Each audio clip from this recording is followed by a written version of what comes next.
রাজধানীর উত্তরায় milestone school and কলেজের মাঠে বিধ্বস্ত হয়েছে বাংলাদেশ বিমান বাহিনীর একটি AF-7 BGI মডেলের প্রশিক্ষণ বিমান। সোমবার দুপুর 1:06 উড্ডয়নের পরপরই ঘটে এই মর্মান্তিক দুর্ঘটনা। বিমান বাহিনীর সূত্রে নিশ্চিত করা হয়েছে, বিমানটি চালাচ্ছিলেন ফ্লাইট লেফটেন্যান্ট তৌকির ইসলাম সাগর। বিধ্বস্ত হওয়ার পর শুরুতে তার মরদেহ খুঁজে পাওয়া যায়নি। পরে উদ্ধারকারী দল তার মরদেহ ঘটনাস্থলে শনাক্ত করে। মাইলস্টোন স্কুলের শিক্ষক মিজানুর রহমান জানান, ঠিক ছুটির সময় বিকট শব্দে বিমানটি স্কুল ভবনের পাশেই আছড়ে পড়ে এবং সঙ্গে সঙ্গে আগুন ধরে যায়। আতঙ্কে ছোটাছুটি শুরু করে শিক্ষার্থী, অভিভাবক এবং কর্মচারীরা।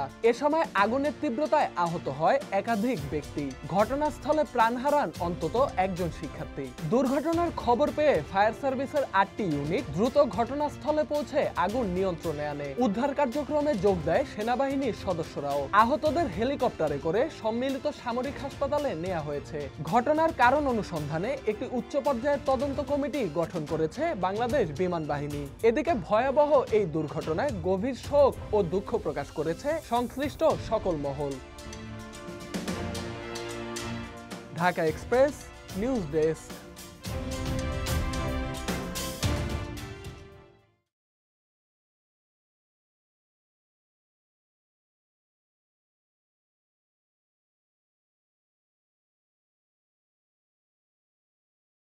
রাজধানীর উত্তরায় মাইলস্টোন স্কুল অ্যান্ড কলেজের মাঠে বিধ্বস্ত হয়েছে বাংলাদেশ বিমান বাহিনীর একটি AF-7 BGI মডেলের প্রশিক্ষণ বিমান। সোমবার দুপুর 1:06 উড্ডয়নের পরপরই ঘটে এই মর্মান্তিক দুর্ঘটনা। বিমান বাহিনীর সূত্রে নিশ্চিত করা হয়েছে, বিমানটি চালাচ্ছিলেন ফ্লাইট লেফটেন্যান্ট তৌকির ইসলাম সাগর। বিধ্বস্ত হওয়ার পর শুরুতে তার মরদেহ খুঁজে পাওয়া যায়নি। পরে উদ্ধারকারী দল তার মরদেহ ঘটনাস্থলে শনাক্ত করে। মাইলস্টোন স্কুলের শিক্ষক মিজানুর রহমান জানান, ঠিক ছুটির সময় বিকট শব্দে বিমানটি স্কুল ভবনের পাশেই আছড়ে পড়ে এবং সঙ্গে সঙ্গে আগুন ধরে যায়। আতঙ্কে ছোটাছুটি শুরু করে শিক্ষার্থী, অভিভাবক এবং কর্মচারীরা। এ সময় আগুনের তীব্রতায় আহত হয় একাধিক ব্যক্তি।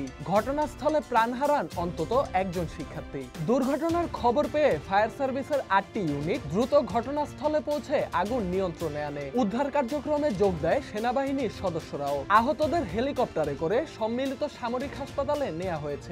ঘটনার কারণ অনুসন্ধানে একটি উচ্চ পর্যায়ের তদন্ত কমিটি গঠন করেছে বাংলাদেশ বিমান বাহিনী। এদিকে ভয়াবহ এই দুর্ঘটনায় গভীর শোক ও দুঃখ প্রকাশ করেছে সংশ্লিষ্ট সকল মহল।